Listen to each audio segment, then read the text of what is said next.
किसान नेताओं से, किसानों से मिलने के लिए जाने, मुझे उनसे मिलने के लिए नहीं जाने दिया गया। आप सोच सकते हैं कि इससे बड़ी तानाशाही और क्या हो सकती है। मैं कोई आतंकवादी हूँ। अंग्रेजों ने जब भगत सिंह को गिरफ्तार किया था, भगत सिंह को भी उसके साथियों से जेल में मिलने की इजाजत मिला करती थी।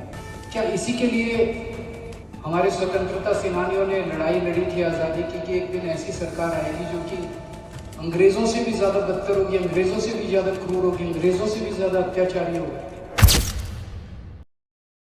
આમ આદમી પાર્ટીને લઈને રાજકોટ અત્યારે ચર્ચાનો વિષય છે। ઘણા બધા વિષયોને લઈને ભાજપને ઘેરવાનો પ્રયત્ન કરવામાં આવ્યો છે। ભાજપ પર આકરા પ્રહારો થઈ રહ્યા છે। નમસ્કાર, આપની સાથે હું આકાંક્ષા। તમે જોઈ રહ્યા છો ઓવર રાજકોટ। આમ આદમી પાર્ટીને લઈને રાજકોટ અત્યારે ચર્ચાનો વિષય છે। આમ આદમી પાર્ટીના રાષ્ટ્રીય કન્વીનર અરવિંદ કેજરીવાલ રાજકોટની મુલાકાતે છે। ઘણા બધા વિષયોને લઈને ભાજપને ઘેરવાનો પ્રયત્ન કરવામાં આવ્યો છે। ભાજપ પર આકરા પ્રહારો થઈ રહ્યા છે અને આમ પણ બીજા અન્ય મુદ્દાઓને લઈને પણ આમ આદમી પાર્ટી અત્યારે ચર્ચાનો વિષય છે જ। ભોપાલ ઇટાલિયા પર જુત્તું ફેંકવાની વાત હોય કે પછી બીજી કોઈ પણ બાબત હોય, તેને લઈને પણ અત્યારે ચર્ચાનો વિષય છે। પણ ફરી એકવાર અત્યારે રાજકોટ શહેરની સાથે આમ આદમી પાર્ટીનું નામ આપણે લેવું પડે છે, કારણ કે ખાસ કેજરીવાલ છે તેઓ પોતે રાજકોટ મધ્યસ્થ જેલમાં બંધ ખેડૂતો અને પાર્ટીના જે નેતાઓ છે તેમને મળવા માટે જવાના છે, આ રીતના સમાચાર મળ્યા હતા।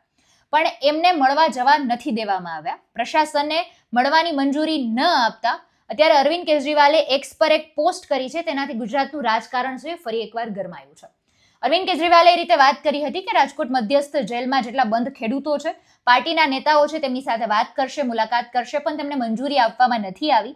ભાજપને ફરી એકવાર ઘેરવાનો પ્રયત્ન કરવામાં આવ્યો છે। કેજરીવાલે એક્સ પર શું પોસ્ટ કરી છે તેના પર આપણે વાત કરીએ।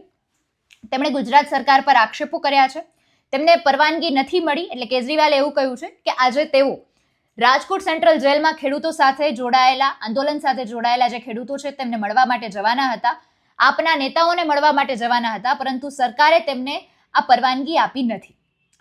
ખાસ કરીને ગઈકાલે જ જેલ પ્રશાસન પાસે મુલાકાતની પરવાનગી માંગી હતી, આ રીતની વાત પણ અત્યારે સંભળાઈ રહી છે, પણ એમને મંજૂરી ન મળતા જેલની બહાર જ આપના કાર્યકર્તાઓએ વિરોધ નોંધાવ્યો હતો। સરકાર વિરુદ્ધ નારેબાજી કરવામાં આવી હતી, એન્ટ્રી પણ બંધ કરી દેવામાં આવી હતી। આપના જે નેતા છે રાજુ કરપડા, પ્રવીણ રામ સહિત કુલ 28 ખેડૂતો અત્યારે બંધ છે જેલમાં। કેજરીવાલ તેમને મળવા માટે આવ્યા હતા, જેલની બહાર જ નારેબાજી કરવામાં આવી। ભાજપ હમસે ડરતી હે, આ રીતની નારેબાજી કરવામાં આવી, સરકારને ઘેરવાનો પ્રયત્ન કરવામાં આવ્યો। એક્સ પર જે પોસ્ટ મૂકી છે, રાજકારણ ગરમાયું છે ને આમ પણ વગર ચૂંટણીએ ગુજરાતનું રાજકારણ અત્યારે ચરમસીમાએ પહોંચી જ ગયું છે। વિપક્ષ પણ કોઈક પણ મુદ્દાને લઈને મેદાને છે, પછી દારૂબંધીનો મુદ્દો હોય, ડ્રગ્સનો મુદ્દો હોય, ખેડૂતોનો મુદ્દો હોય કે પછી કોઈ પણ પ્રાથમિક સુવિધા આપવાનો મુદ્દો હોય, ગુજરાતનું રાજકારણ ચરમસીમાએ અત્યારે દેખાઈ જ રહ્યું છે। એમાં એક વધારાનો ઉમેરો છે, અત્યારે એડ થયો છે।